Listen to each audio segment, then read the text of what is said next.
Boom. Yo, what is going on, everybody? Thanks so much for being here tonight. It is Tuesday, May 19th. It is actually Steve and I's 4-year anniversary of running Meetups. This is our fourth. We're going into our fourth year now. It's incredible. We're very excited to be able to present a Meetup group like this for so long.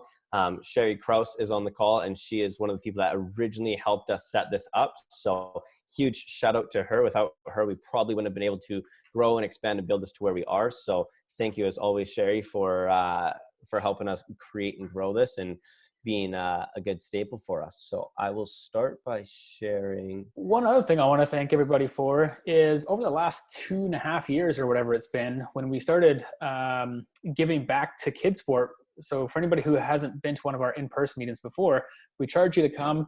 It's usually $10 for you to come, and we donate 100% of ticket revenue to Kids Sport Victoria. And so I can't remember what the number was exactly, but over the last 2 years, we raised over $15,000 for Kids Sport Victoria here, and something that we're just humbly grateful for. It's a great organization. We'll comment on it in a couple minutes here, but thank you all for just being with us for the last 4 years and giving and sharing and just being such a really kick-ass community. We established this, as a real friendly, fun family, and it's really developed into even more than that. You guys all just lean on each other and support each other. It's really, really cool to see. Tonight's agenda is pretty simple. We're going to introduce who we are, talk a little bit about us, and then we'll jump right into Jordan. He'll come in and speak and talk about some of the projects he's been able to do in the development space. Then we'll be having Sean come in and speak for a little bit, and he'll be presenting on some renovation topics, and then we'll close it out. So it's going to be a nice, simple, quick, easy night. If we can get through things quicker, we'll always try and get through that quicker, but we have a lot of time for Q&A allotted. So if you have some questions through the presentations, please don't be afraid to share those in the chat box. So typically we have this really fun exercise that we do if it's live and in person. Obviously we can't do it right now, but from wherever you're tuning in from, I know we got people from all across Canada joining us here tonight.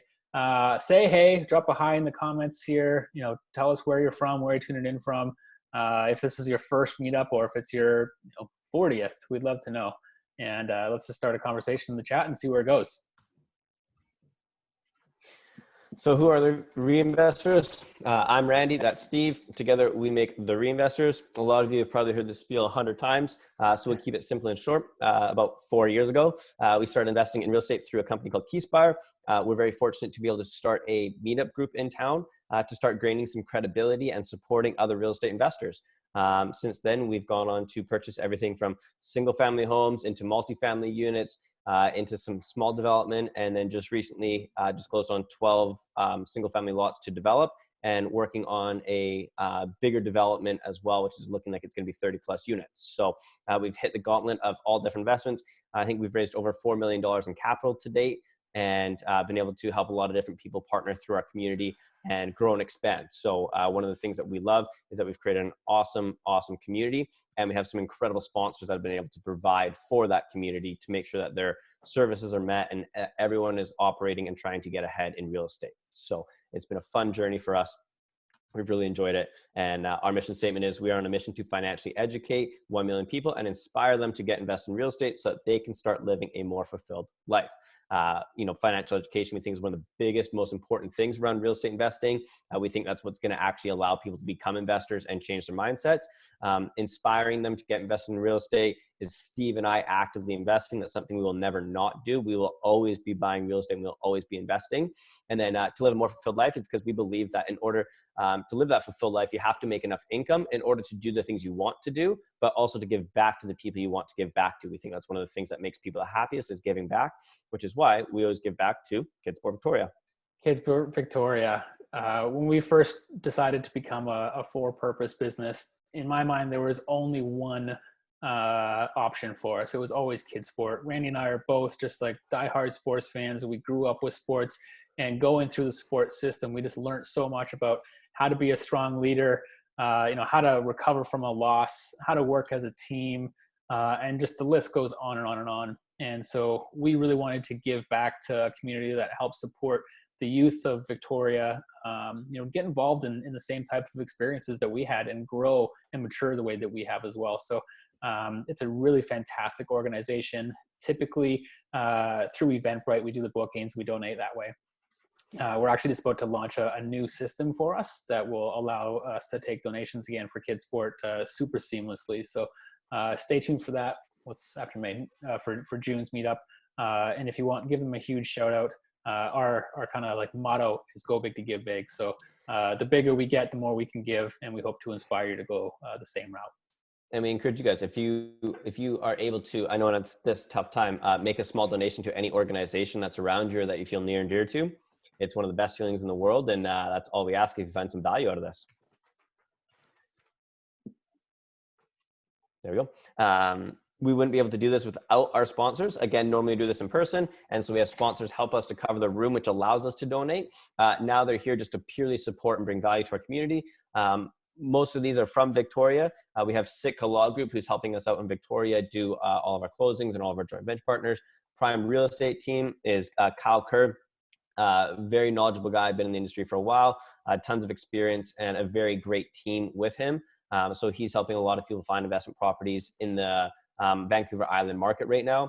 We have Megan Becker from Century West Financial. She is a really, really good financial planner and insurance broker. She's in the game. She does real estate herself. So when you go to talk finances, you go to talk insurance, she knows exactly how to have those conversations, what to do. Sean Burkhart from Burkhart Construction, you'll be hearing from him tonight. I won't say too much other than he is an incredible contractor who's been able to support a lot of people in the community in renovations.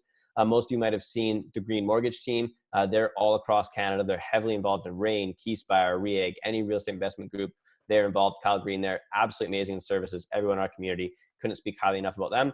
And Real File CPA, again, some of you may have seen them. They service a lot of Keyspire members and a lot of other people in the real estate community. They are specific real estate accountants. So their main business, I'd say that like 80% of their business goes to real estate investors, specific and understand the language. Great people, absolutely amazing. We wouldn't be able to be where we are without our sponsors. We will send out an email with all their information if you guys need to reach out to any of them. Right on. So for our 4-year anniversary, we thought that we would launch a little something special for you guys. And I don't know if you're anything like Randy and I, but we're going a little bit crazy, locked up in a 1-bedroom apartment. And I know Randy's a little bit more fortunate than me because he's got a 350 square foot deck that's being built right now. So he gets to sunbathe and hang out in the sun. My deck's a whole lot smaller. But so we are giving you guys a really cool experience. We are going to interview people from every province going coast to coast. And it's going to be real estate professionals and investors like you and I. And we're really just going to dig into a couple of the markets all across Canada. So we're going to talk to a couple people in BC, Alberta, Ontario, all the way to Newfoundland and Labrador. And we're even going to try to have a couple of people. I think I saw one of you on this meetup from up north. And so it's going to be super educational. We're going to dissect deals from all across the country. So if you're here in BC and you're like, crap, I can't get into the BC market because it takes 150, but 50 to kind of get started for an income property. But you hear something from, Saskatoon and you're like, sweet, I've got 40K that I can go buy a triplex with. Let's go do that. And we're going to be talking to credible professionals from all across the country. So it's an easy point of contact for you guys. You'll learn a ton. Hopefully, Randy and I developed some really cool partnerships and relationships through it as well. So we'll be launching this in the next couple of weeks. We're currently just doing some of the recordings right now, which we'll share with you when we get real started. So hopefully you guys can join us on this road trip. You'll see all of the interviews in our community, which is just facebook.com/groups/the-reinvestors. And you can join us there for a bunch of really cool conversation on a daily basis. And then you'll get to see these really cool interviews from professionals all across the country. So here's a quick little promo video. Or not? Nope. That's where you join?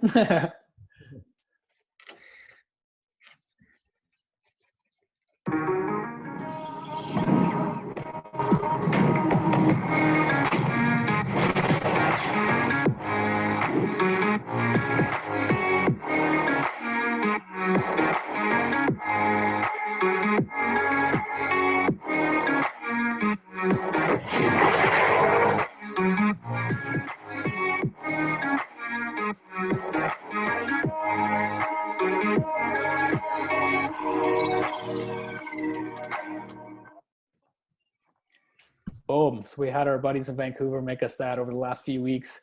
And yeah, we're just really, really excited as we've been, kind of networking to find all the right people to speak with. It's opened up our network, probably 3x. So that's one of the silver linings out of COVID, which has been really wicked awesome. So here's how you can kind of track us down. Just look up the Reinvestors, hit groups, and find us. I think most of you are probably already in here though, but. And something I just want to share quickly. We were just chatting over in Darren's community about the value of being able to talk to and connect to more people right now with COVID. Steve and I never would have been able to do this with the people we're doing it with if it wasn't in COVID. So as investors, always be reaching out to people. And right now there's no better time. All right. So our topic for the night, development and contracting. I know just over the last year as you've watched Randy and I kind of break into the development space. There's been a lot of people just express their interest in, what can I do with my big property, or how do I find these types of deals, or, how do I even get started, and all that kind of stuff. And we're going to let Jordan kind of dig into some of the creative deals that they've been up to, and some of the strategies that they've used. And I just want to share a quick little story before I kind of jump into opening up the screen for Jordan. But before I even do that, Jordan's the CEO and president of GMC Projects, a really great developer here in town. They've got properties, looks like all over the place: Victoria, Vancouver, Seattle, Winnipeg. I think you're based out of Victoria though, so we can always go knock on his door and be like, "Yo, man, what's up?" He's actually got a really cool project on the go right now on, was it Pandora and Government, I think, which is looking really rad. Yates and Government. Yates and Government. Sorry, Yates and Government. I knew it was going that way, going down towards the water. And he specializes in identifying strategic opportunities with value add creation for for various different assets. You've heard us talk about value add in smaller projects all the time. He's going to talk about it for a larger piece. He's the chair of UDI Capital Region, so it's something that we're a part of now over the last year. Lots and lots of value through there. And one of the things that I absolutely love about GMC is that they want their residents to love where they live. And I think as we get into this presentation, you'll really see the genuinity of that. And so the quick little story that I have is back in February, I was just grinding really, really hard. I had 20-hour days for weeks on end, and it just felt like I wasn't moving forward the way I wanted to. And COVID was around. Our development piece had kind of stalled a little bit. We had a couple of the projects that were just up in the air because we didn't know what the world was going to happen. And it just felt like it wasn't progressing. And, I had been progressing for weeks, and all of a sudden I just hit this wall. And I ended up going to my very first Victoria Council meeting. And this is the first time I saw Jordan. And he was doing this presentation. One sec, Randy. He was doing a presentation on Bell Apartments, which is just on Cook Street. And I live just a few blocks away. And so when the council meeting was over, I was like, all right, sweet, I'll go walk down and check out this place that he was talking about. And as I was walking down, I came up to this building, and I saw there's this little artwork on the side, this little saying. And after a huge, hard couple of weeks, this is what I got. And it was just the perfect message to the right person at the right time. And it's just, for anybody who can't see it, if it's too small, greatness takes time. And for me, it was just this light bulb moment where the clouds parted, and it was just like, hey man, believe in the process, trust the process.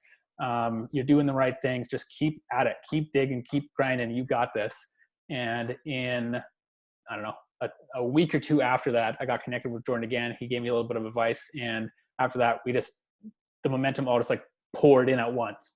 And it was just the perfect message. And this type of creativity is all throughout their developments. So if you hit the next slide there, Randy, this is the same building on the other side. There's a really cool story with her. I don't know all about it, but Jordan might dig into it later in the presentation. And then one other one I want to share with you here real quick.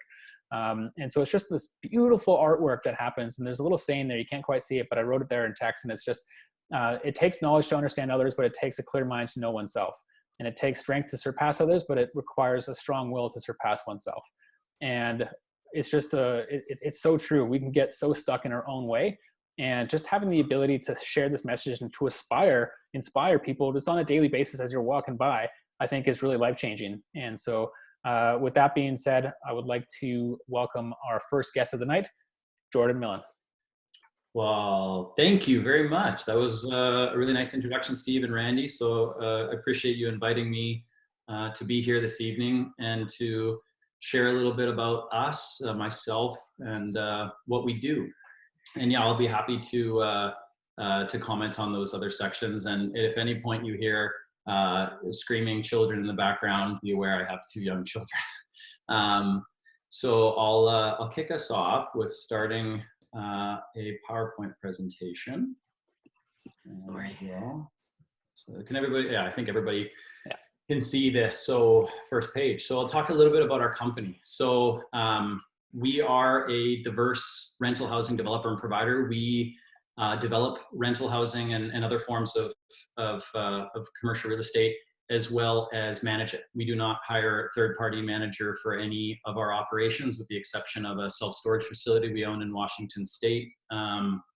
We believe strongly in fully integrated offerings. So, you know, we do, for a large degree, a lot of our own construction management. We do all our own development work, and then we do all our own property management. It gives us the highest level of knowledge as to what's going on a property at any given time, and gives us the ability to control what's going on and control the relationship. One of the things too, as you'll see as I talk about later, is the relationship we have with our tenants is very important to us. I think we might be a little bit atypical in that context. And so by controlling the way in which we interact and we represent ourselves and we deal with people, we can better control the way in which we are perceived. So a little bit about our history. We were founded in 1999 by my father. I joined the company in fall of 2006. At the time, we were working on one project in Gastown, which was a restoration of a heritage building called 1 Alexander Street. It was actually the site of the first ever City Hall of the City of Vancouver. It was a Class A national heritage building. And in about 2010, I started to recognize that there was a lack of supply related to rental housing, and that the likelihood of people in my generation, I'm a millennial, being able to own was going to become less and less likely. And so at that time, I saw an opportunity based on a lack of supply for an extended period of time, chronically low vacancy, adjusting interest rates thanks to the economic fallout of the Great Recession, a window where we could create really great rental housing for people in my generation and my demographic and others, that really gave them a place where they could love to live.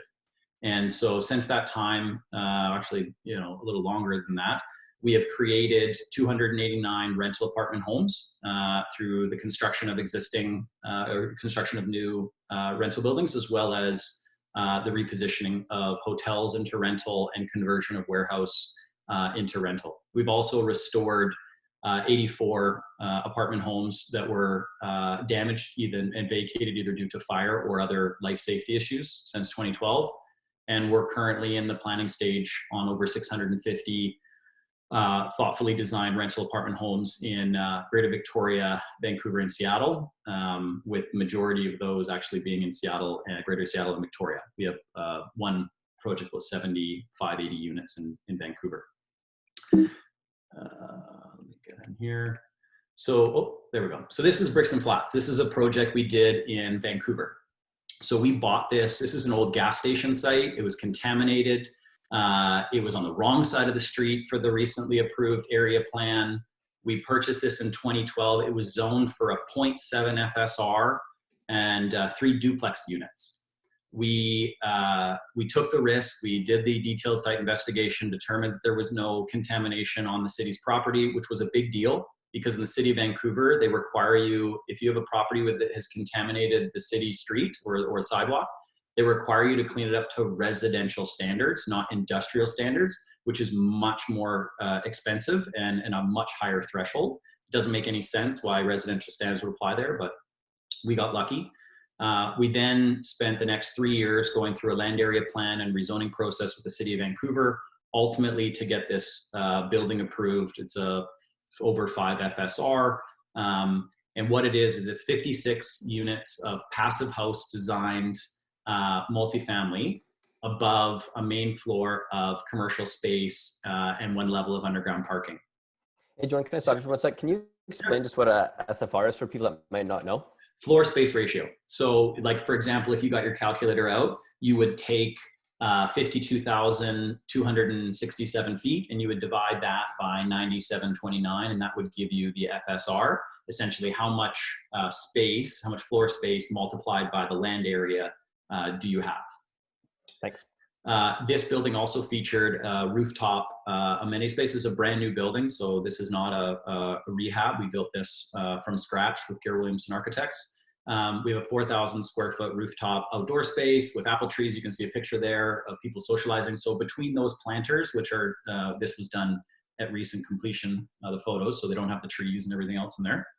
But we created these individual bays, which was really great because there's opportunities for multiple groups to use the roof. And we're very, I think, very picky about how we go about designing common space, because we believe that really, really thoughtfully designed and really well curated common space is vitally important to the success and the well-being of our residents. Giving them an opportunity to interact with one another, to socialize, to be able to develop a sense of community is really important. So you'll see as we go through some of the other things that we do and why we've done them. So this building was finished in June of 2018. We acquired this building put under contract in 2011, we closed in 2012. To give you some perspective of the time it took. There's a question there, Jordan. There's curious, how many parking stalls per unit were you allowed to get? Obviously, it says in there 19 stalls for 56, but what is the commercial split and how does that look? So there's 12 parking stalls total for residential, 3 for the Moto, which I think leaves us 4 commercial stalls. So I think we have 4 commercial stalls. Moto in the city of Vancouver has a rule of thumb. If you do a deal with Moto, 1 Moto parking stall counts for 5 regular parking stalls. So those 3 Moto stalls counted for 15 stalls. And that actually what was enabled us to avoid a second level of underground parking. That would have really challenged our ability to make this project work. And we're in a good area for access to both transit, bike network, and their SkyTrain. So for us, we haven't had an issue with people needing parking that we can't provide. In fact, it's been the other way. We've had to rent parking stalls to people who don't live in the building. Wow, that's cool. Yeah. Are you seeing anything like that come to Victoria at all? Like, I know that Victoria is kind of against or Uber and that kind of stuff, but has there been allowance for car share stalls to take up up to 5 or something like that? Yeah, in one of the projects I'll show you that is we're waiting on our public hearing for. We're between committee of the whole and public hearing on right now. We have gotten the city to agree to that 5-to-1 rule of thumb, and we do have 3 car share stalls at that property as well. Nice. This project's a project called Portage West. For anybody in Victoria, you've probably driven past it. This is at the corner of Craigflower and Admirals, right at the Craigflower Bridge. You can see the photo down there is taken from our pool deck. This was an amazing property to find. So this was a old beat up Econo Lodge motel that I found for sale in the fall of 2015. Just about to have my first kid. And I saw it when I was in the United States, and I called the broker and I said, hey, we're finishing up the Dominion. I have this idea. I'd like to convert this into apartments. And he said to me, Mayor will never go for it. And I said, why don't you let me deal with the mayor? You just, help facilitate this transaction. And they put it under contract with somebody else. It kind of blew me off, and put it under contract with somebody else. And then I bugged another agent in their office and I said, hey, look, if this thing comes back, you let me know. At the time, it was operating as an 83-unit hotel. The balance of the rooms that you see there, the total of 123, were either rented out to a tenant called HeartSafe for some first aid training, or the majority of them were completely left empty. Some of them left empty since the 1990s because they didn't even meet the standard of an Econo Lodge, if you can imagine that. Now I can hear one of my kids crying, so apologies. So we had a vision for this property, which was we really wanted to create an amenity-rich community. And so thankfully, the property already had a number of units that were 2-bedroom units, that were 1-bedroom units. The majority of them already had full kitchens.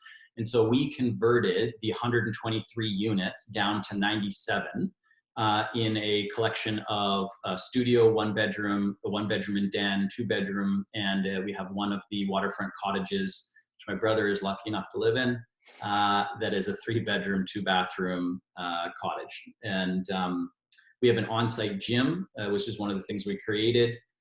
We have 2 different dog zones on the site. We're pet friendly. We're pet friendly in all of our properties. And we have a waterfront dock. We have communal kayaks and paddle boards so that residents, you sign your waiver, you have access to it, so you don't have to buy one or rent one. We have a waterfront pool. We have outdoor barbecue space. We put in 2 gas barbecues because we wanted people to be able to barbecue together and again, develop that sense of community, meet your neighbor, get to know one another. You can kind of see from the photo in the pool there, our creative director, Sarah, that's her husband and her 2 of her daughters. So the way in which we laid the pool out, just from a seating perspective even, we broke the spaces up between hard seating and soft seating so that we could give people sort of this breaking up of areas. Multiple groups can get together. A lot of times you see in projects, you see like one massive table for like 20 people to sit at. Well, like you're going up with your wife or your girlfriend or a friend, and you just want to have a get together outside the 2 of you. That kind of an environment, if somebody's already there, a large group there, doesn't really, it's not conducive to it. So we're very thoughtful about how we did it. And what's unique about this project is because there's 4 motel buildings and these 5 waterfront cottages, is we're actually able to do it in phases. So we bought this and closed in, I think, late November 2016. And we were able to operate the hotel, which was actually profitable. We were able to operate the hotel until January of 2018, so over a year. And that really, really helped us. And it allowed us to actually, at one point in time, when we finished our first phase, we had not taken any hotel rooms off the market, and yet we've been able to add 14 apartments. So our revenue actually went up, which was nice. This is the project that Steve mentioned, the Bell Apartments. So this is at 1021 Cook Street. This is on the corner of Cook and Mears, right across from Abstracts Black and White. So we purchased this in 2018. The building had suffered a fire in February of 2017, and there was a lot of speculation about whether it would be torn down or what would be done. Nobody could enter, hazmat and whatnot. And we were actually looking at a property in Esquimalt, right across the street from the Esquimalt town center. And we got into a bidding war. It turned out to be with Esquimalt, although we didn't even know it. And they ended up beating us, which was, I think, good in hindsight. And about 3 days after, the broker felt so bad because we tried so hard to get that site. And he called me and he said, "Hey, I heard from somebody in my office, there might be this building that had a fire. You think you might want to take a look at it?" And I was kind of like, I don't know, I'm feeling down, but yeah, let's take a look. And we got to it, and it's just this beautiful, beautiful old building. The first 2 floors were built in 1912. 3rd floor was added in 1944. There's 10 apartments on the 2nd floor, 10 apartments on the 3rd floor, all the original wood floors, all the original wainscoting, most of the original hardware on the doors and the original doors, all the original clawfoot tubs on level 2. I mean, most of the original medicine counters, everything had been let go, is the nicest way I could put it, for about 3 or 4 decades, the previous owner owned it for. And so you had some people with these beautiful clawfoot tubs that were beat to crap, and literally they had hoses attached to their spout as like how they would have a bath or a shower. So we undertook an extensive rehabilitation and restoration of the building. You can see a finished photo there. That's a unit on level 3. We actually designed the units indifferently. So that's a unit on the Kennedy floor. The 3rd floor is called the Kennedy floor. It's a little newer. The Rigby is the original floor. It's got a different theme, black and white, but all of them have gas stoves, Smeg fridges, real wood, custom cabinetry and millwork, all refinished original hardwood floors. And the unique thing about this building too is it had this warehouse on the main floor. It was sort of 2,500 square feet warehouse at the back on Mears. And that was why I was at council when Steve saw me, is we received a development variance permit to take that and convert it into 2-bedroom, 2-bathroom apartments. And because it's on the main floor, it's terrific. It has between 10 and 13-foot ceilings, and original brick walls, original wood columns. It's a very very, very beautiful space, and we're very, very fortunate to be able to have the opportunity to do what we're doing. And in the process of actually acquiring this, it was interesting. This site historically had a dry cleaning operation on the property. And so in any commercial acquisition, you have to do a stage 1 environmental report. to determine, are there any, what they call apex areas of potential environmental concern? And pretty much, you know, I would say 95% of the time now, you have to do some form of stage 2 testing. You know, to actually, you know, there was a dry cleaners across the street, there was a gas station, you know, a block away, whatever it is, these things are significant enough, you have to test the soil. So we had to test the soil, and in the process, we noticed a neighboring property. So here, if you can see my mouse, this is the Bell Apartments. And we met the neighbors of this property, although this building doesn't exist, so you won't recognize it. And we had to test on their property, and we met them, and they said, "Hey, what are you doing?" We said, "Hey, this is what we're doing to the next door building." And they said, "Great, we'd love to do something because we've owned this thing for a while, and we're not developers. We know it's. Would you guys like to partner? You sound like the kind of guys that we'd like to work with." And so we partnered with them on this project here. After they kind of saw what we were doing here. And so to talk a little bit more about the art, you know, every single one of our projects has murals and custom art, and at least one piece. And that is, I can't even think of one of our projects that only has one piece. Brixton has probably like 25 different custom pieces of art and murals through the interior corridors and lobby and the exterior. Bill probably has 10 or 11, again, smaller building. Our project downtown is going to have probably 5 or 6, again, scale. But we believe strongly in embedding art within our projects. And so the greatness takes time was really just something that we recognize. This building's been here since 1912. It's been let go for a very long time. And we're going to restore this thing back to its former glory. And so greatness, you know, in this context took time. And this mural on the top right here of these collages, that's the Lady Bell mural. And I feel badly that we haven't done it yet, but it's in our to-do list to actually put up a plaque, because we've been asked multiple times, including by the city now, to put one up explaining the mural. So when we wanted to do a mural on the outside of the building, we wanted something that had meaning. We don't want to just you know, put up art for the sake of putting up art. And we wanted to do something that was representative of progression of civil rights and human rights. And so timely to the building was built in 1912. We thought, why don't we do a suffragette, right? We'll do a suffragette woman who fought for the right to vote. And we will stylize her in a bit of a unique way. She wears a hat that's shaped like a bell because the building's called the Bell Apartments. But there's some other unique things. So she wears a poppy. She wears a poppy in honor of a gentleman who used to live in the building called Alec Thomas Bentall Charlesworth. Alec Thomas Bentall Charlesworth was a very well-known, or his father was a very well-known corporal in the British military, and he left Victoria, left his wife Elizabeth, they were residents of the Bell Apartments, to go fight in the 88th Battalion in World War I, and he sadly lost his life in a piloting accident. It was written up about how his wife was left a widow there. So we have a poppy in honor of not just him, but all those who fought and sacrificed their lives, including some of my family. And so this was really just a unique way to pay tribute and to put something into context for what's going on. Also, the little pattern up above her head, that's actually a pattern of one of the floor tiles in the bathrooms. And then the next door project. So this is called the Charlesworth. This is named after that gentleman. We wanted to have a story that connected the history of the area to what people are experiencing today. So we're currently in rezoning for this project. We are waiting for our public hearing, which should be soon. There are 31 units collectively, 3 live-work units on the main floor that are 1-bedroom units plus 1-bedroom and den for one of them. And then 28 apartment homes on levels 2 through 5 that are studio and 1-bedroom layouts. On the main floor, we have 4 parking stalls total, 4 total, 3 of which are for Moto.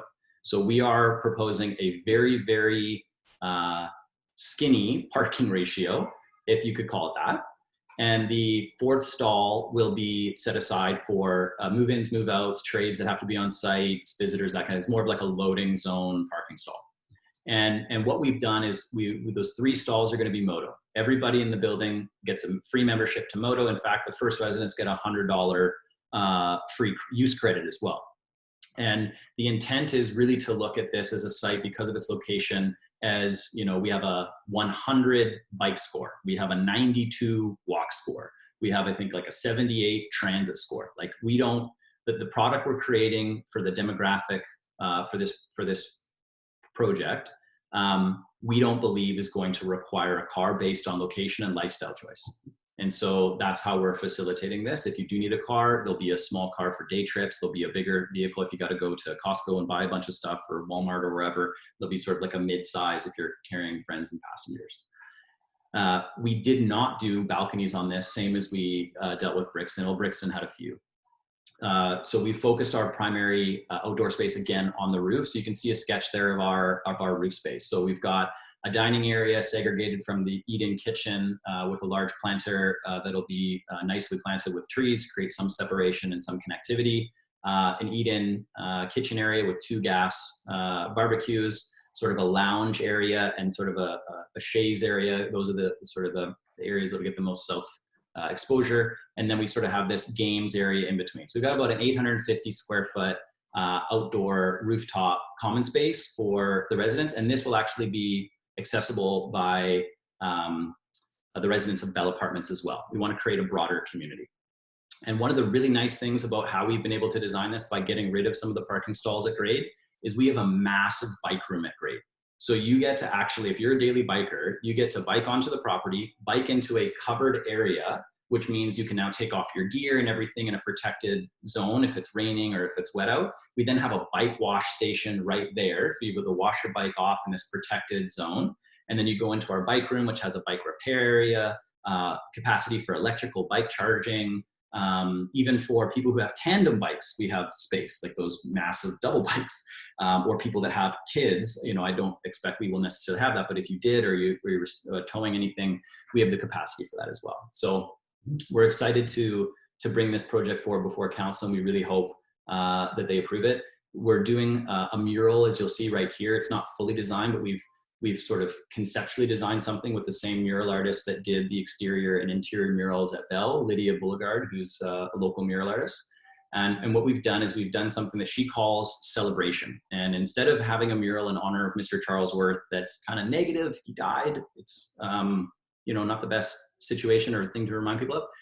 At the time, a lot of what was put out was in relation to trying to get people to be optimistic during the war. And so there was like these whimsical pictures of people dancing. And so what we've done is created a mural that features the DH-4 bomber, which Mr. Charles Worth flew, coupled with the number 88 on the side for the 88th Battalion that he left Victoria with.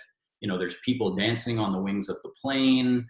It's intended to be a whimsical, fun mural that, you know, has these pieces of history embedded within it so that it kind of tells the story. So this, I had to create 2 slides for this one because there's so much information. So this is a Delphi block, and I'll just reference people. Everybody probably recognizes this building. It's on Yates and Government Street. So the building was built in 1891 as the Palace. It was the Adelphi block, but it had the Palace Saloon on the main floor, and it actually, we found out in the last few months, had a brothel in the basement. And some very interesting infrastructure that they put in for the brothel, putting some weird bath things under the sidewalk with like a drain. So I guess the girls were in like a bath and you'd come down. It was, yeah, strange. So the original building on the corner here, this building, the 3-story building, the Adelphi block, that was built 1891. The main floor, this was the Palace Saloon. And then in 1906, this building was built. The little blue building here that currently houses Command Post, a military memorabilia store. And it was called the Palace Cigar. So we have the Adelphi block and the Palace Cigar building between 1300 and 1306 government. We acquired the properties in July of 2019 with the Adelphi building, that 3-story building here and here, 100% vacant. We also acquired the single-story buildings next to it that were occupied. And obviously the Palace Cigar building that was occupied on the main floor, but not the second floor. So we required a heritage alteration permit in order for us to be able to facilitate what we're doing. And we applied for significant grant funding from the Civic Heritage Trust, which we have been approved for now. And we're close to actually completing this work. But what we've done is these spaces up above were actually 100% vacant. Here's a photo in the bottom corner of what the third floor unit looked like when we took it over. It was kind of funny. So the family that owned this previously, they'd inherited from their parents. Their parents were shoemakers originally, and they used to make shoes on the property. They had a shoe outlet, and then they sold their shoes. I guess when they got to a certain stage of life, they didn't make shoes anymore, and they started carrying other brands, Echo and other things. I think in the early 2000s, they died and the kids inherited it. And then they hired a manager to run the shoe store for them for like the next 12, 15 years.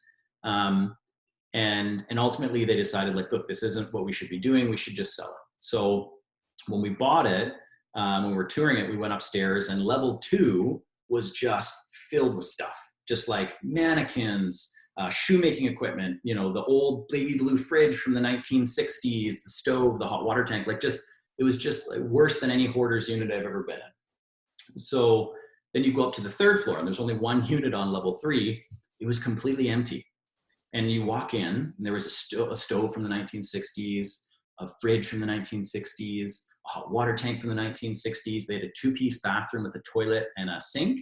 And then in the big open room, there was a clawfoot bathtub that overlooked Government Street. This unit had not been occupied since sometime in the 70s at the absolute earliest. And so this had been vacant for decades upon decades. And I had to think to myself, if I was living here in the 1960s and I had my clawfoot tub and I looked out over Government Street, because basically where that tub sat was right here. And I looked out over, what would I have seen in the 1960s? Just very interesting. And then in the course of our project, this wall that says cigarettes, this used to be covered in plaster. This was a great find for us. So this building, the 3-story building, was built first, obviously characteristic of the old buildings. It had signage on its exterior, because this is that wall between the two. And so we had no idea it was there. We were exposing all the brick we can, and so we removed all the plaster, and this is what we found. We've subsequently restored this and put a protective coating on this, and this is actually now a feature wall in one of the 3 apartments. So it's actually pretty cool that something has been hidden since 1906, has now been uncovered, and will remain a piece of art in this person's unit. I think that's absolutely like one of the coolest things. Yeah, it's a really cool project. We're about 3-4 weeks away from completion. We were working on a mural on the outside of this, but it's just the city's guidelines around murals in Old Town. Basically, they don't support them, and so it's kind of impossible for us to do it. So in the building itself, there's going to be some really cool mural art, and as well, we actually, some of this wallpaper you see here. So what we did, we actually saved that when we removed the plaster that had the original wallpaper on it. And there's 2 different types of original wallpaper. So we saved these pieces. And then we've had a local frame store work with us to be able to actually create a shadow box frame for these. And there's going to be a custom old school sign piece of mural art on the 2nd floor landing, which is sort of like the biggest wall for the interiors. And within that, these pieces of art are going to be embedded for sort of a larger art installation that sort of embodies the history of the building, but with a bit of a modern context. And then these units are probably our highest end finished units we'll have done. Brixton units were certainly, the set would be the second closest, but these units are going to have, forced air heating and cooling. One of the units has a 400 square foot rooftop walkout deck off of it, and that's the unit with the 120 square foot loft area as well. You've got ceiling heights that range from 10 to 15 feet, and that 10 feet is just in one section of that unit. It actually goes from 10 to 15 in that unit, which is the 3rd floor unit. The interior finishing, we're using Smeg fridges again, in-suite dishwashers, in-suite laundry. The dishwashers are paneled to be concise with the millwork. All custom cabinetry through Island Dream Kitchens. Like wall ovens, built-in cooktops. Like it's just the millwork and the details we're going through. All the doors are custom doors. So we've done all the bathroom doors have a special hammered glass, and we've created these vintage style doors with this special hammered glass, very consistent with what you would have seen historically, but all from scratch. So we're really kind of taking this project, I think, to a point you wouldn't actually even probably see condo product in Victoria created for. And sort of just because its scale is small, it enables us to do it. And because of its location, we feel like it's appropriate. That's wicked awesome. And we got a couple of questions here, and we'll dig into some questions now. I hate to cut you off on that last slide. No, that's okay. How about it? For time's sake here. I think one thing I want to just point out here is you guys look like absolute experts in just knowing who your demographic is. And, if we had, some of the artwork here, we couldn't pull that off in one of our new developments in Duncan or Salt Spring. It just doesn't vibe right with, with the community that's around. Whereas, we're working on Cooksbury Village or in Old Town, like, people cherish this history that's there and want to be a part of it and want to relive it in a sense. So I think that's really cool. Sherry has two questions. One, is it a full walk up or is there an elevator? And then what will rents be in this building? Do you know? Good question, Sherry. It is a walk up. The building, as you can tell, is quite skinny and narrow. If we had an elevator, it would probably take up 15% of the floor plate. So yeah, it's a 3-story walk up. And as far as rents,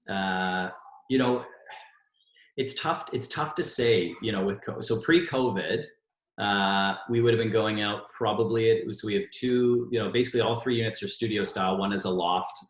They range between basically 500 square feet to 650.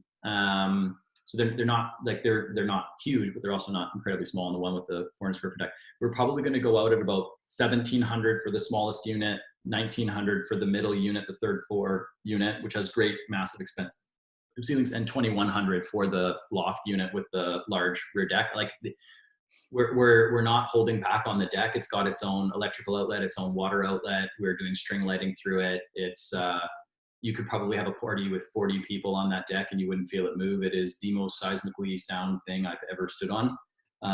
Thanks, RJC. Can I sign a lease right now? That sounds wicked awesome. So we'll see when they're finished too. Where the market's at. I don't think things, surprisingly, we haven't seen a drop off in demand. We've had turnover and all of our units are full. We pretty much run like 99-100% occupancy all the time.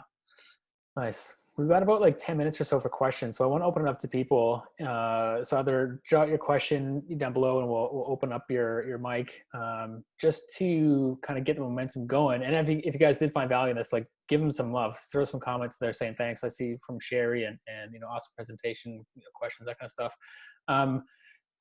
Through our community, there's a couple different communities that are part of this call right now. A lot of us are interested in development, but a lot of us aren't necessarily interested in development from like swinging hammers and doing the type of stuff, the type of work that you do, but might be really interested in the return on investment you can get from investing in a project with a developer. Typically, a little bit higher risk, perhaps, but a little bit more ROI coming back to you for that prospective risk. So, if you were to put yourself into an investor's shoes, what would be something that you would want to see in a deal or the managers of a deal, that are, non-negotiables almost?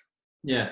So to some degree, and it's kind of almost funny that this is, because it's like a bit of a chicken and egg situation. Like, you have to have experience in order to be able to do work, but how do you do work if you don't have experience? So experience is the most important thing, I think.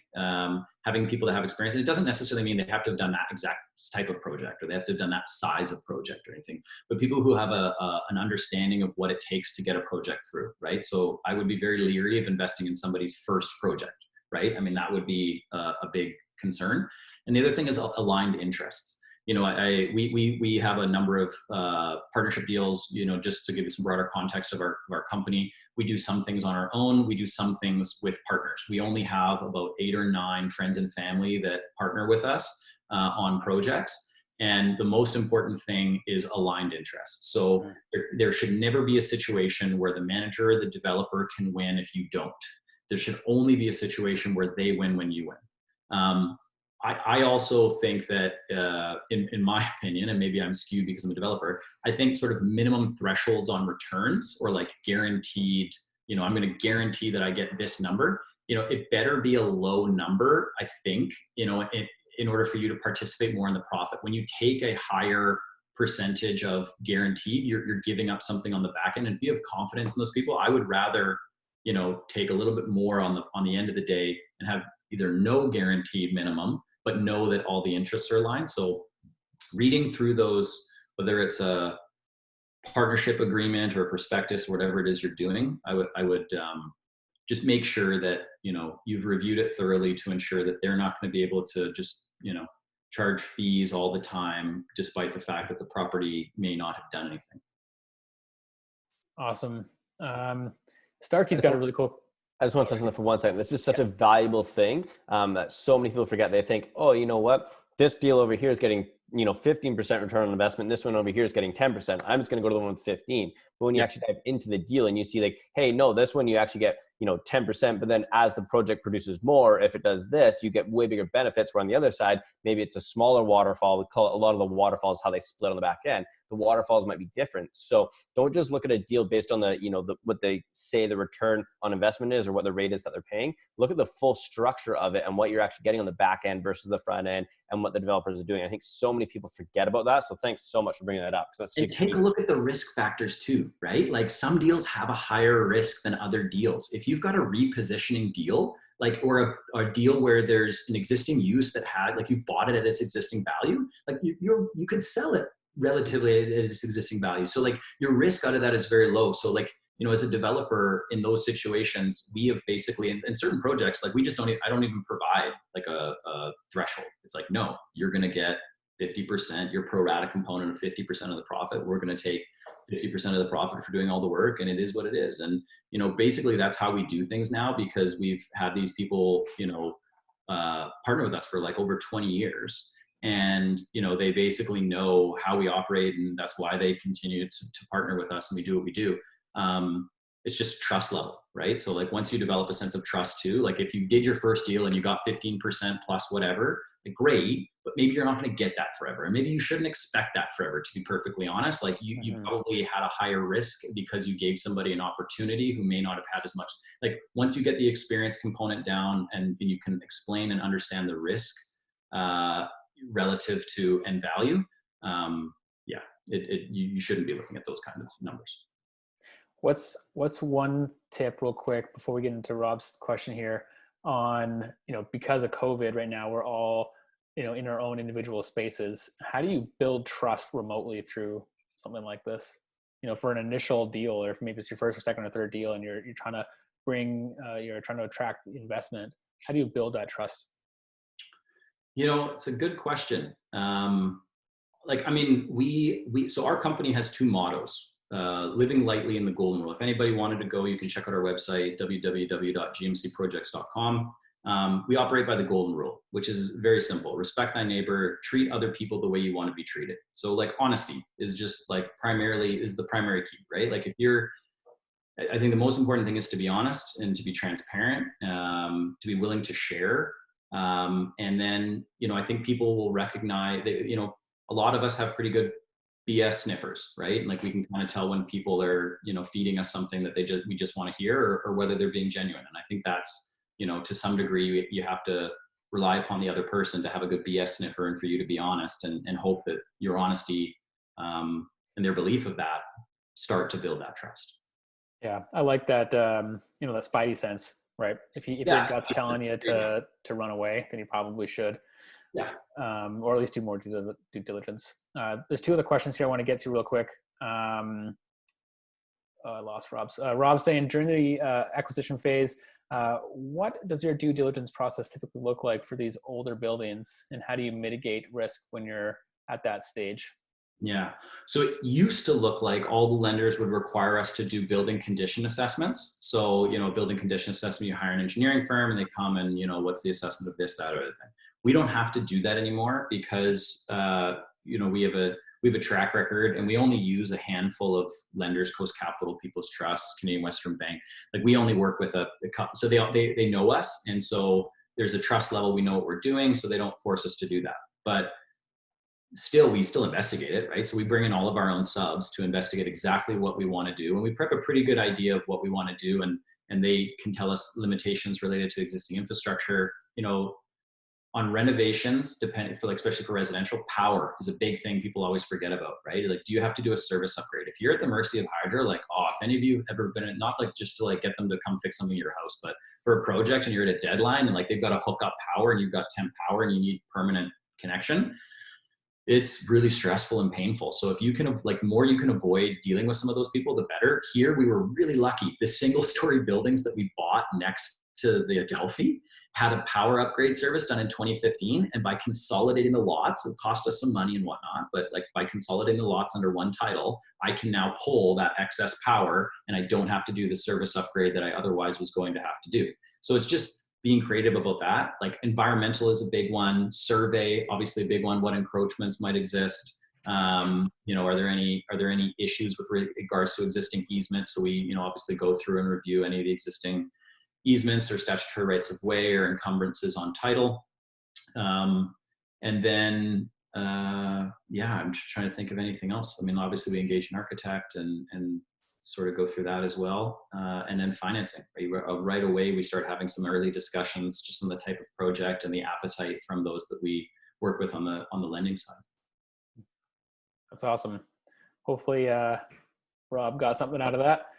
And Sherry's question and the last for the night for you, Jordan, is, do you use EMDs, exempt market dealers, to raise funds? I did once, and it was the worst experience ever. And I don't think I'll ever do it again. So the problem, we did this, so we in partnership with another developer, and I didn't put it on here, but we converted the Dominion Hotel across from the Odeon Theater downtown, the corner of Yates and Blanchard. And we converted that from a hotel into apartments. And we did that deal with a prospectus, and we raised it through a company called Raintree Financial, I think out of Saskatchewan, and you know, whatnot. And it was, you know, this premise of, you know, you can raise capital really quickly, and you know, we'll be able to reach out to people who like actually, you know, deserve to be like smaller investors who, you know, deserve an opportunity to be able to participate in these things.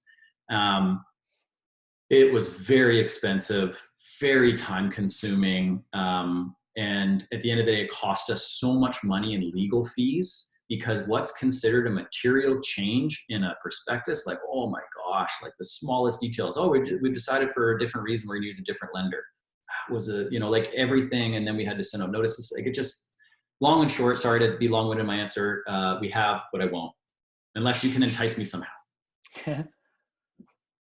That's awesome, man. I love what you're all about. I saw a bunch of different comments as you're kind of finishing off there about just like, love the care that you put into it and the art and all that kind of stuff. And you know, I think it's businesses and companies and families like yours that really just bring a completely unique dimension into the culture of Victoria.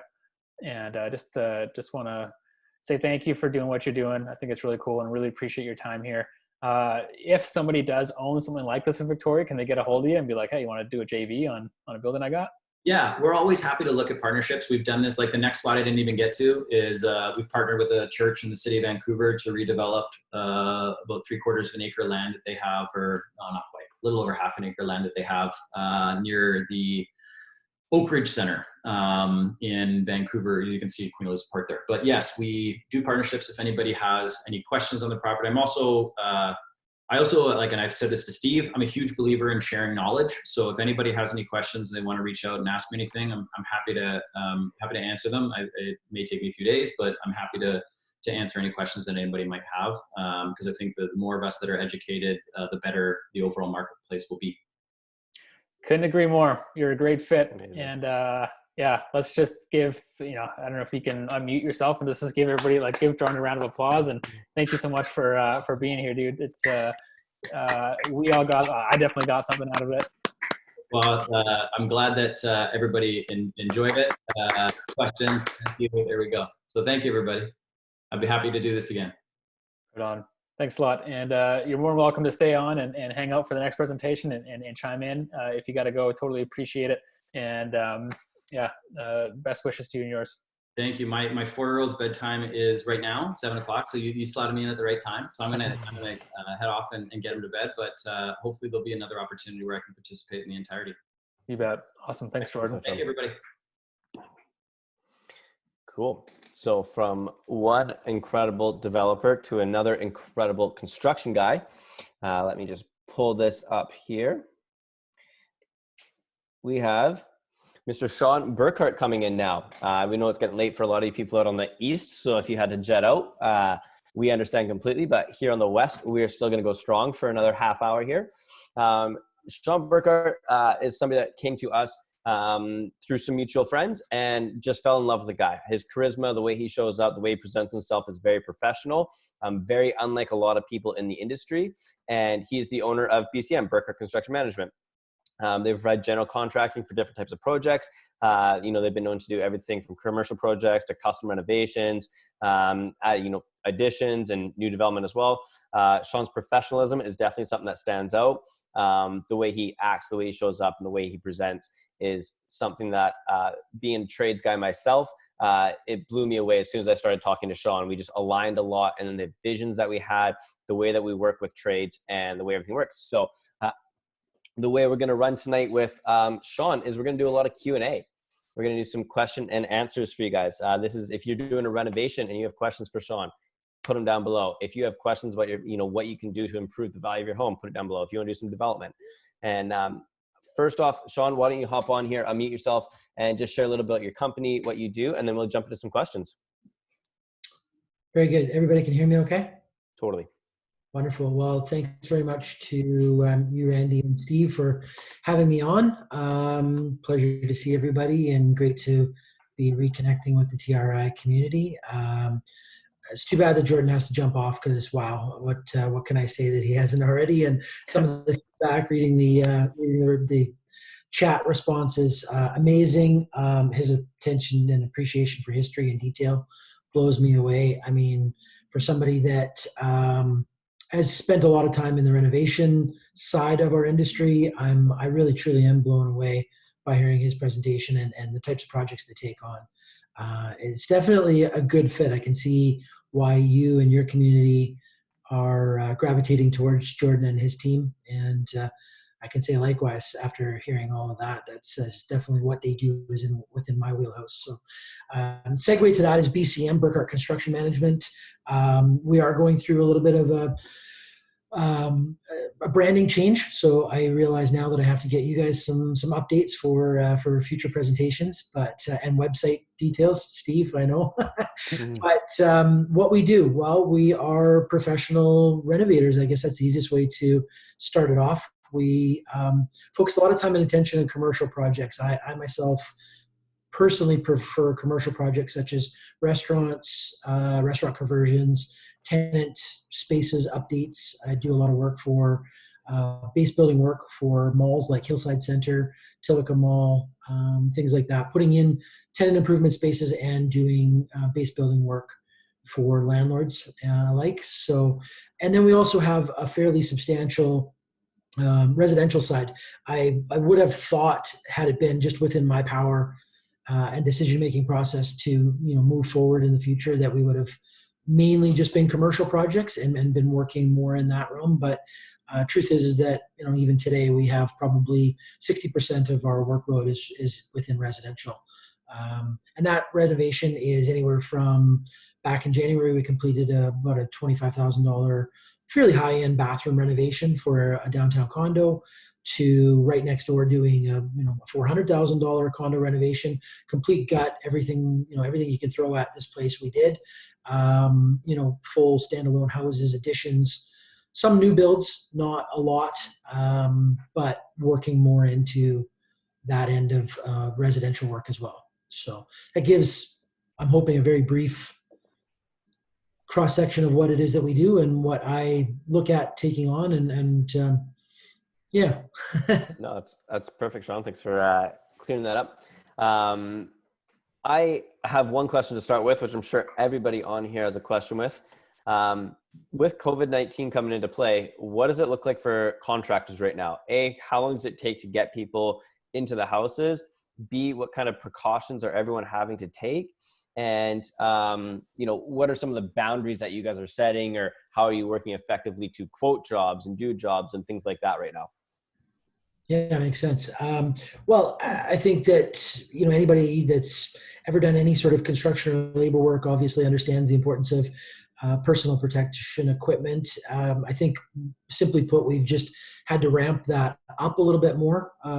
Obviously, making sure that everybody that we bring into any given space, whether that's subtrades, consultants, meeting with clients, or or anybody involved in the project, needs to practice their own social distancing and making sure that they're giving us as much information as possible so that we're not putting ourselves or other people in harm's way in any shape or form.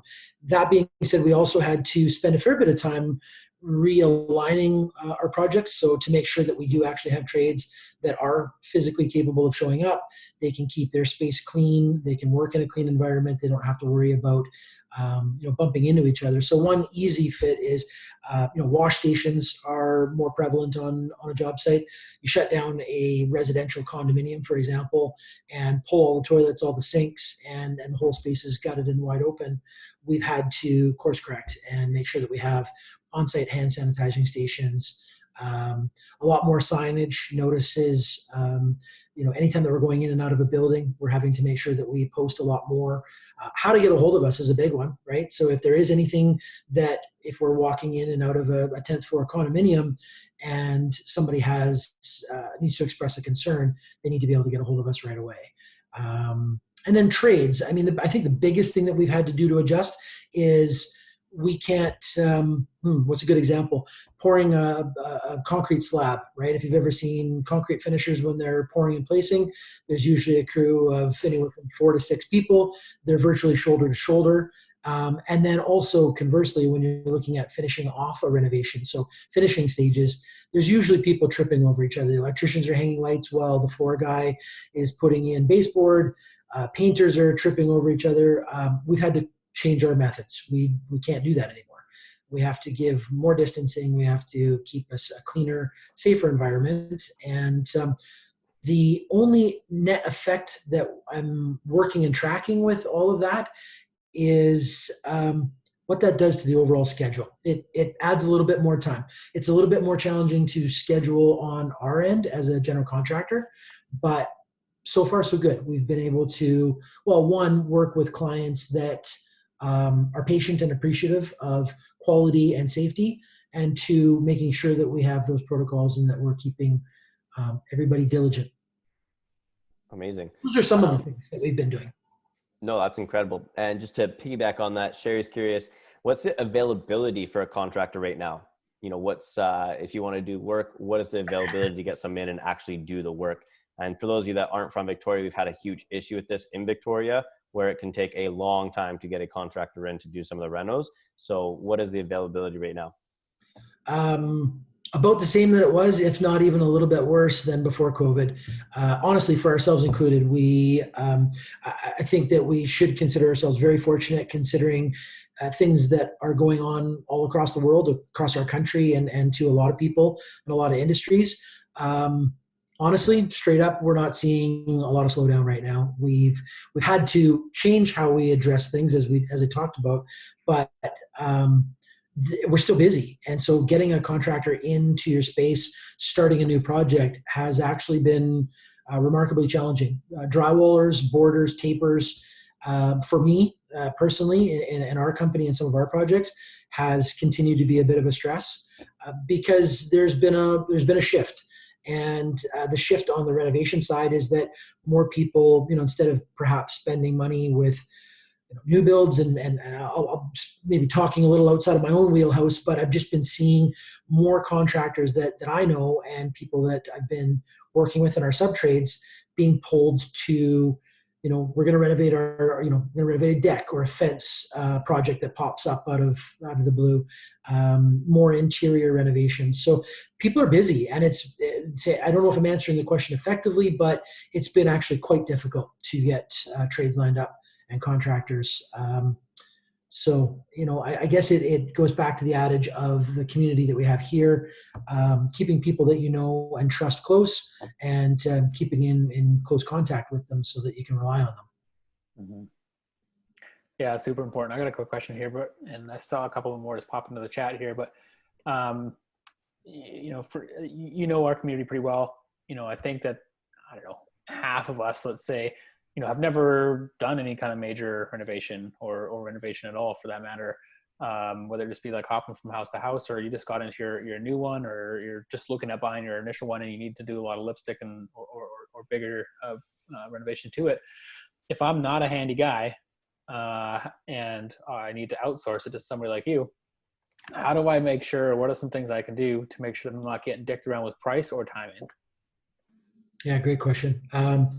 Well, I think that Jordan actually answers a lot of that question on my behalf, because when he closed his presentation, he talked a lot about his own company providing transparency, being very upfront and open, precipitating the idea of more education and not holding things close to your chest, rather sharing with, forums and groups of people, like-minded people such as us and everybody joining tonight, as well as offering some information and education to your clients, and really anybody who cares to listen and wants to learn.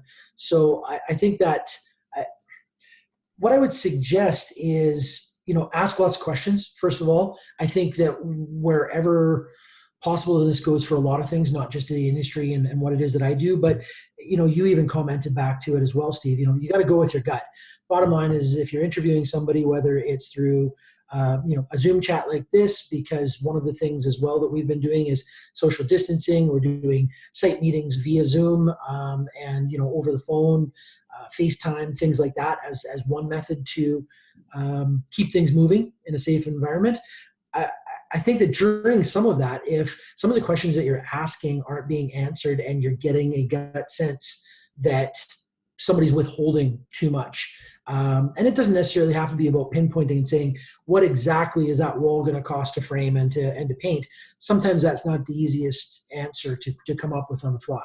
But when you look at somebody's right in their eyes and I've asked them a question, a lot of people do have that spidey sense. And I think that's sort of the biggest thing. I would, two specific things that I would try to focus on, and I like to do for myself and for my clients, and I would expect that new clients would request of us, would be to, and this is of course dependent on how the project comes to us, whether it's a design build or we're working together on that level, or we're a stipulated price off of a set of plans. I would ask them to produce a fairly easy and simple, easy to follow budget, right? I mean, you guys have seen some of the budget spreadsheets that I work off of. I would argue that sometimes they're not always initially the easiest for clients to follow, but my process that we go through as we explain, and we actually do itemize and open up category by category, I believe does show and offer some transparency, and does help clients weed through the process line by line, and they can ask any questions that they so choose at that time. So if you can come up with that from a contractor right now as a DIYer and not knowing much about the process, I think that's a really good resource, and I think that any good contracting company should be able to produce something fairly quickly for you. The second one, and I'll sum it up really briefly, is especially right now, given COVID, given some of the shortages, and I'm also seeing some of the questions pop up here as well. Trade shortages, making sure that you've got people lined up. A good schedule. I mean, a simple Gantt chart that most people use should be able to be produced early on in the stages of any project while you're budgeting, if it's a design build, and look for large gaps, right? If somebody comes back on a chart and says, well, between drywall going up and painting, there's about a 6-week window there, they're probably not giving you the full straight goods. Or if they are, they know something that you don't potentially, and that's definitely an area where you could flag it and ask a realistic question.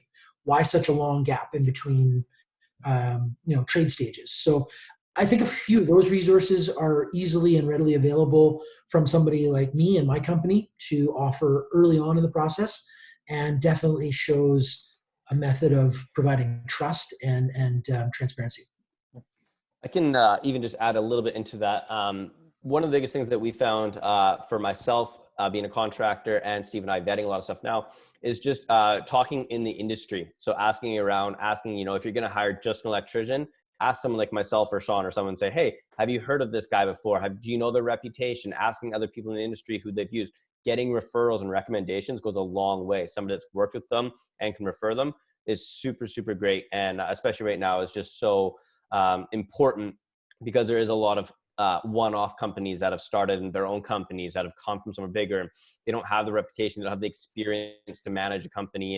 And someone like Sean has been around the industry for a long time. He knows how to manage a company, knows how to manage multiple projects. He's not going to try and come work at your house at 9 o'clock at night just to finish something so we can start the next project. He's got all that built in. So asking for referrals, and also checking out where their sources are, how long they've been in the industry and where they're coming from, is sometimes just as important, as well as learning what guys like Sean do, where they're very professional, come in with their spreadsheets, with their proper Gantt charts, and with everything aligned up, so they actually show up professional and don't come in smelling like smoke and beer from last night. And that's the typical kind of guys in the industry. So when you get someone like Sean showing up at your door that's well dressed, looks good, is professional, it helps with the gut feeling for sure. So those are a few things that we look for when we're doing them. I couldn't agree more on that, Randy. Yeah, absolutely. Yeah. And then beyond that, there's tools and resources that a contractor should be offering. We should be, if you're comfortable, we should be talking about CCDC contracts. We should be talking about, what WCB in good standing. We should be talking about insurance certificates, etc. Right. So those are some of the questions that can be asked early on. To answer one of the questions here from Robert Starkey was just, what is the trades that you're seeing with the biggest shortages right now? Is there a trade that you're finding the hardest to get right now? If someone's doing their own general contracting, that they should be aware of, to say, hey, you know what, drywallers are the worst to get right now, or is there a certain trade that you're seeing? Yeah, well, drywall is a really good example. I mean, and that's actually been a trend that we've been seeing for, I'd say, close to the last 2 years. Tapers are have been in high demand.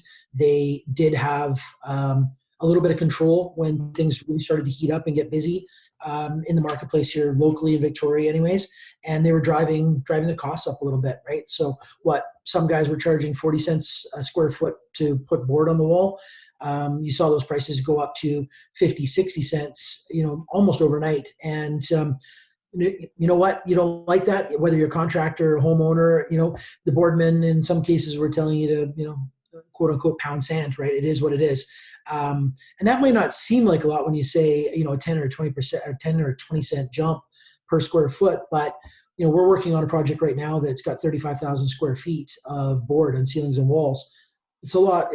They're big numbers, right? So do you want to take a second and just explain the differences between, just quickly, like, per square foot cost? Like, some trades come in at per square foot, some trades come in at per hour, and some trades come in at quoted. Can you just quickly touch on the three differences there? Because I think a lot of people forget about that. They think somebody comes in, they just give them a price, but they don't know where they get that price from. A lot of times it's hourly, quoted, or per square foot. Right. Yeah, absolutely. Well, we definitely use a blend of methods to approach this, especially on projects where probably hovering in the 75 to 80% of projects that we work on. The category that we sort of live in and breathe in is design build. So oftentimes we're actually being asked to create a budget, sometimes out of very little information. In those particular cases, we definitely apply a blend. I mean, a square foot price, simply put, if you've got a solid set of plans and you're able to look at calculating 1,450 square feet is what these four walls are inclusive of. There's methods where we can apply, $10 to $15 a square foot for typical framing costs.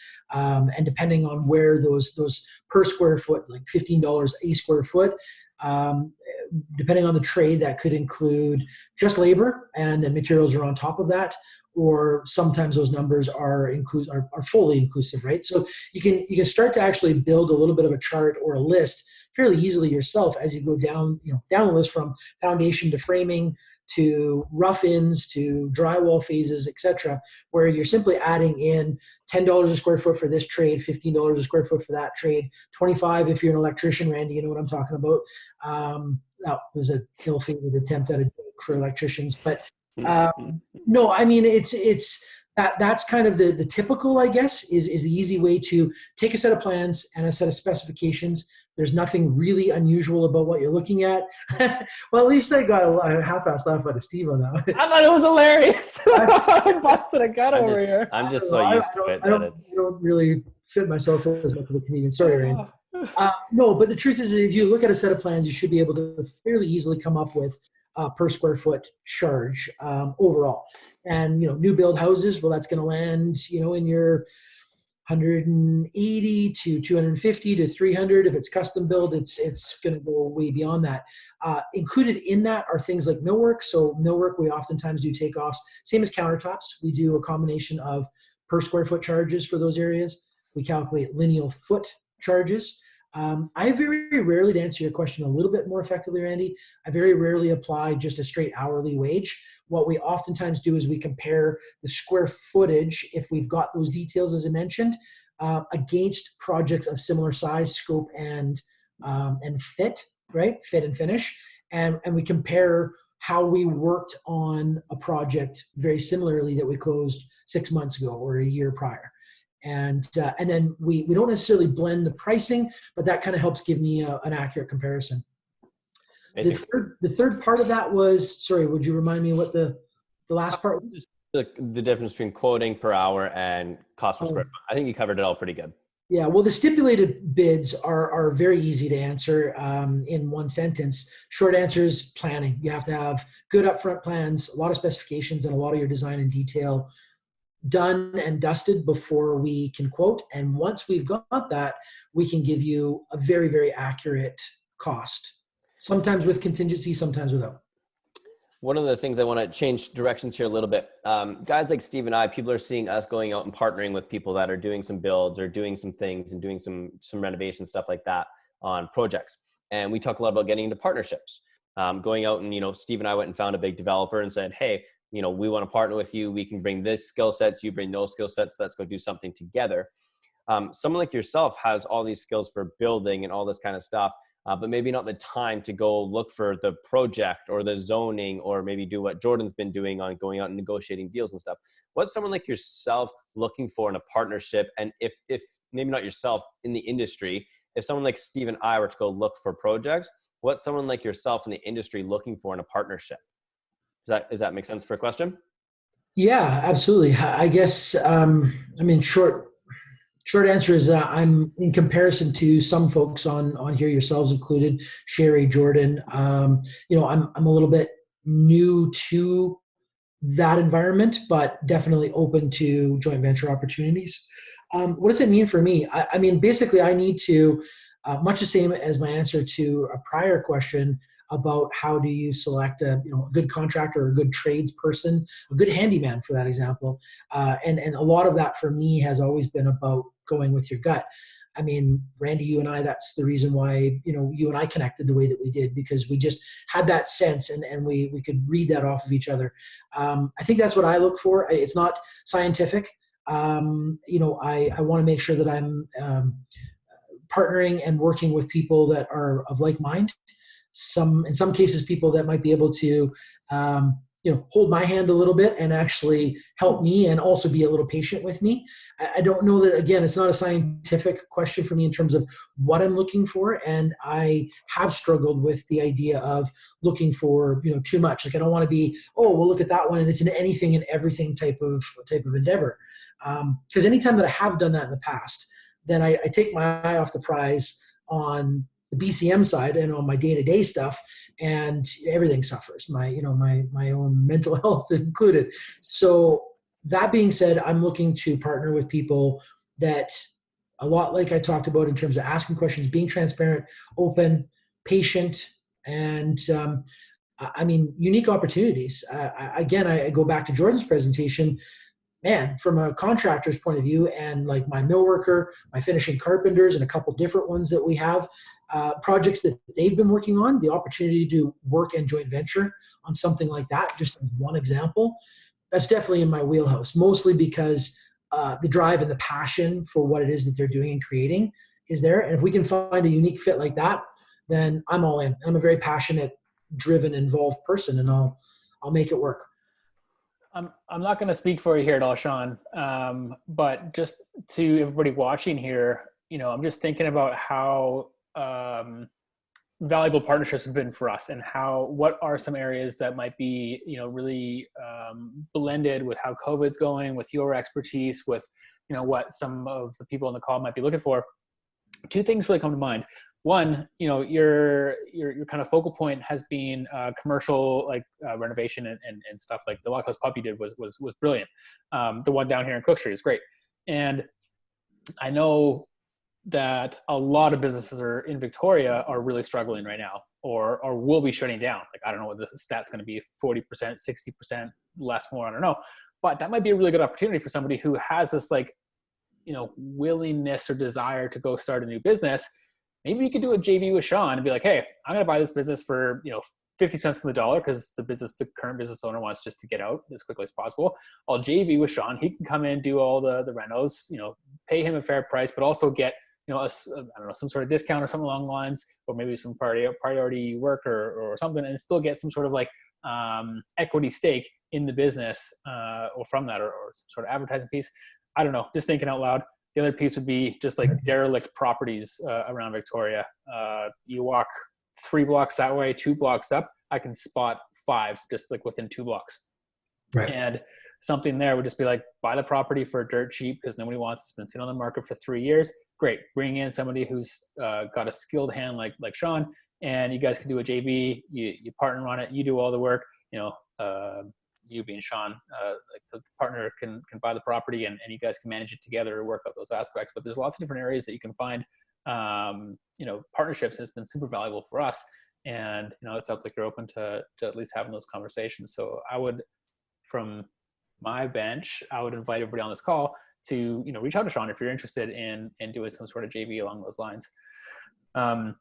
Never apologize for answering the question on my behalf. That was well said, and I could completely agree. Commercially, you're never going to go wrong. I'm very interested. Sherry and I have talked about that in the past, but I am also interested in things like character conversions and different opportunities, joint venture opportunities like that.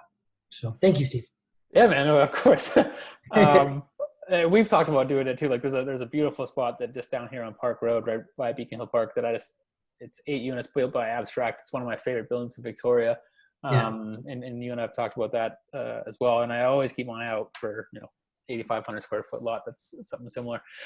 I have a question for, I've been to Home Depot a couple of times, and there's just so much DIY going on right now. People are, they're not working. So like, what do I do to stay busy? Great. I'm going to go take on a DIY project. And I'm actually going to tag in Kyle here too, real quick. Kyle, if you're listening, or I think you're still on. Yeah, I'm still here. Oh, hey, bud. Hey, Steve, I just want to let everyone know, hey guys, we said that we'd end at 7:30. This is going to be a really cool conversation with Kyle and Sean that you're going to want to listen to.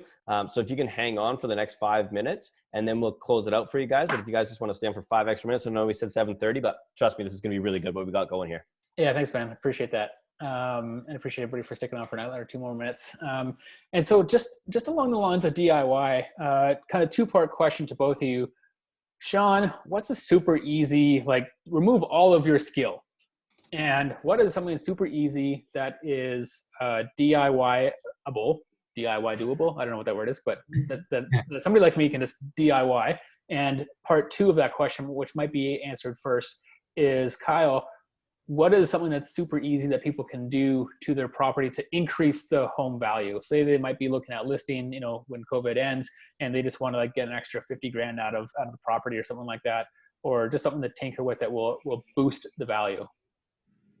Okay, you want me to jump in first, and maybe Sean can say how easy it is for someone to do it themselves? Yeah, sure, that works. Yeah, I would say the 2 simplest ones are painting and landscaping. I just actually got a property cleaned up by some clients, and their daughter was living in it, so we had to hire a landscaper. But it was something as simple as weeding and replanting, putting some mulch in the garden beds, and a power wash. Like when the landscaper finished power washing the concrete deck, the daughter's like, I didn't even know it was that color underneath. So those are the simple things you can do to the outside of the property. Including painting decks and all that kind of stuff, and painting inside. You know, and then also little things like kitchen faucets, doorknobs, hardware. I'm trying to keep it really simple and basic with that. But any of those little features that can take it out of being a 1960s, 1970s, maybe 80s home where it's really dated and it's simple enough. Kitchen cabinet hardware, all those types of things are the simplest ones. If you have a little bit of skill and you can do stuff like laying flooring or doing baseboards or anything like that, that's probably where you're going to get your biggest return, is if you have an older, you know, a house with carpet and you're able to maybe put in some laminate flooring, you know, tongue and groove style. But the other ones, like I said, painting, landscaping, and all your hardware and accessories would probably be the easiest for DIY. And just before Sean answers that, real quick, Kyle, how important is curb appeal on a sale? It's everything. You know, there's times where if my clients have gotten there before me, there's times where I've showed up and they're already there and they're already in a negative mood. They've said, you know what, just from looking at it from outside, it doesn't feel like it's going to be the right house for us. So I think it's really important. You only have a chance. That's why painting your front door is really important as well. If you have a really bright, appealing front door, it's another attractive thing when people are coming into your home. The psychology of sales. I love it. Thanks, brother. You know, Rob, thank you. Go for it, Sean.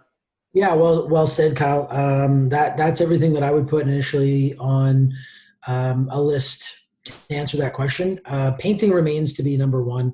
It's, you know, within reason, it's pretty much the simplest thing that people can do. You can go to the likes of Lowe's and Home Depot and pick up a can of paint where you don't have to feel like you have to have a commercial account at, you know, Cloverdale, Benjamin Moore, or otherwise. You know, the costs in order to buy some of those materials retail off the shelf at a place like Home Depot. Believe it or not, it's much to the chagrin of most contractors. It's still very price competitive, and sometimes beats out, you know, guys like me going in and buying it on account. So do it. I mean, painting is an easy one. I also had it on my list and kind of making mental notes, you know, fencing, decking. So that really lends to what Kyle was saying in terms of the landscaping. I mean, myself personally, I'm a self-proclaimed landscape expert in my own right. And as long as it's my own property, I would never charge a client for it. But I love doing it. And I myself, I mean, just a sense of pride, but then I can only imagine what that does for the curb appeal when you're turning the space over. And flooring. I mean, flooring's a big one. I do like the Kyle put in the accessories. That's an easy one, right? I mean, as long as you're not re-drilling cabinet drawer fronts and doors and you know, rehanging hinges of interior doors, you can pop them out, put in an updated finish like satin nickel or brushed chrome or anything like that. And it's amazing how much that will give you an instant change on the look. And the flooring remains to be a big one too. If some people would look at it, if it's a large space, it's not for the faint of heart, but trust me when I say it's not difficult to install decent quality laminate and vinyl click flooring these days. They make it very, very easy. Most of them have, you know, some form of an underlay or an engineered product directly underneath of the actual hardwood surface or the flooring surface, and it's very, very simple stuff to put in. Prep is just like anything, right? If you paint over something and it's got grease on it, it's probably going to give you trouble. So make sure you spend some time on that. But otherwise, painting, flooring, exterior landscaping, I couldn't agree more. I was also thinking too, in some rooms, depending on what it is, probably kitchen and bathrooms most important. A little bit of inexpensive lighting update sometimes goes a long way. You know, those typical long tubes with the big round bulbous lights, bulbs and lamps. I mean, if you were to simply take that down and relamp it in something nice and LED, it makes the entire room look different, even if the rest of the bathroom is dated. Another one that's super easy, and I wouldn't be doing my job if I didn't share, is just changing the plugs and switches. When you go from those, you know, ivory colored plugs and switches and you go with the nice white square looking ones, it changes the whole feel of a house. So very, you know, inexpensive. You can basically hire any, this is somewhere where I'm totally comfortable hiring someone as a side project to come in and do it. You know, your grandson who's, you know, a second year electrician or something like that, getting them to come in for a cheap, just to shut power off to the whole house and swap them over. It's a pretty easy project. I don't recommend homeowners doing it themselves unless they know, but it's something where it's pretty easy to find someone to come in and do that, and relatively good price, and really changes the whole feel of the house. If you do a fresh coat of paint and you do those plugs and switches, changes everything. And God, light fixtures are so cheap these days. You can get those round circular lights that just go on the bedrooms that you see everywhere. They're like contractor packs are like 4 for $50 at Home Depot. Yeah. Just do it. It is worth it. So that's my my 2 cents is on the electrical side of things. Just do it. And just for like, Randy, if you just want to bring up the presentation to close this thing out, in terms of ROI on that, like, let's say you paint your house, you retrofit all your hardware, and let's call it at that. And so the light fixture, sorry, the plates that you were just talking about, Randy, like maybe let's call that a $10,000 job, which I think might be even potentially high if you're doing it yourself. The ROI that you're going to get out of it if you're selling, or if you're bringing in tenants even, is through the roof. So something like that it's easy to do. It's easy for you to tackle on a weekend, and is definitely worth it. Amazing. Well, thank you so much. Are you going to thank Sean? Yeah, that's what I was just going to do. Go for it. Cool. Yeah. Well, thanks so much, Sean, for coming on and sharing that knowledge and being a huge part of our community. If you guys want to drop some love in the chats or give him some claps or things like that, he would absolutely love to just see that. So drop in the comments if you found some value in that. Again, we'll be sharing Sean's contact information if you want to reach out to him. He's a genius of a guy. There we go. Some people are clapping for sure. Nice. He's a genius of a guy, knows the industry very well, and does some incredible work. And it's just a wealth of knowledge. He's like Steve and I, just loves sharing information. So if you can get, him on the phone for 5 or 10 minutes, it's hard with his busy schedule, but definitely is able to provide some great insight to you. Loves quoting things and just provides so much value for our community. So thanks so much, Sean. We always appreciate it. And we said, guys, if you want to get ahead in this industry but don't know construction, look at partnerships and find someone like Sean, who's an absolute badass in the industry. Say, hey, dude, I've got this project. Partner with me on this flip, on this build, on whatever. He's open to that. That's why we love having him in our community, because that's how you get partnerships created. Thanks, Steve and Randy. It was a pleasure, and thanks to everyone in the community and the questions. It was great. Amazing. Thanks so much, Sean. And for those of you that are on here, we appreciate you. We really do. We love doing these meetups. It's our favorite thing. But what we also really do appreciate is a quick review on Facebook. We'll be sending out a link with this as we send out the information with everybody else. A review goes a long way for us in the social media world and bringing out more people to these meetups and getting our name out there. So hopping on Facebook, dropping us a quick review goes a long ways for us, and we greatly appreciate it. And if you liked it too, invite some friends. If you're interested in real estate, I would guarantee you've got friends that are interested as well. And we want to grow the community, and we want to give back as much as we can to as many people as we can. Our motto is go big to give big. So feel free to invite people into it too. And it's super easy to find on Facebook. Just search the REINVESTORS community. We're almost at 500 members now, active conversations every day, and lots of great stuff coming in the future from what Steve and I are going to be creating. So tons of value inside there. Don't forget about our road trip. Our road trip's coming up. Our next meetup, June 16th. We'll be back here again, as always. So mark that one in your calendars. June 16th, you'll get probably 4 emails from us, as always. Letting you know when it is and the links to register. So that will be good. And there we go, guys. Hope you enjoyed it. If you want to get a hold of us, take a picture of this. You can find us on social media. Our website is just thereinvestors.ca. Our email is just info@thereinvestors.ca. And I hope you guys enjoyed it. I learned something from Sean. I learned something from Jordan. Lots of great questions. Appreciate you guys interacting and staying all the way through this. I know there's still a couple people here from the East Coast, so that'd be like almost 11 o'clock.